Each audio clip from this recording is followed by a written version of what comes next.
वफाकी हुकूमत ने PTI के मजीद 146 अफराद के नाम नो फ्लाई लिस्ट में डाल दिए गए हैं। अब तक 226 रहनुमाओं और कारकुनों को लिस्ट में डाल दिया गया।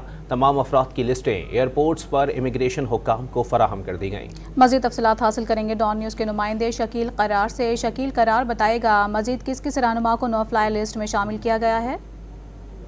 इस हवाले से जराये के मुताबिक इंटीरियर मिनिस्ट्री ने मजीद PTI के 146 अफराद जिसमें मरकजी रहनुमा भी शामिल है, उनके नाम जो है वो नो फ्लाई फ्लाइट लिस्ट जो है उसमें डाल दिए हैं। और इंटीरियर मिनिस्ट्री ने ये तमाम नाम जो है वो मुतलका अदारे है जिसमें नैब, FIA, पुलिस और एंटी करप्शन जो है पंजाब की दरखास्तों पर डाले हैं, उनके खिलाफ केसेज है और वो खदशा है कि उन्हें मिल जा सकते हैं, इसलिए इनके नाम जो है वो लिस्ट में डाल दिए गए हैं। और अब तक जो है वो कुल 226 रहनुमाओं और कारकुनों को जो है वो इस लिस्ट में डाला गया है।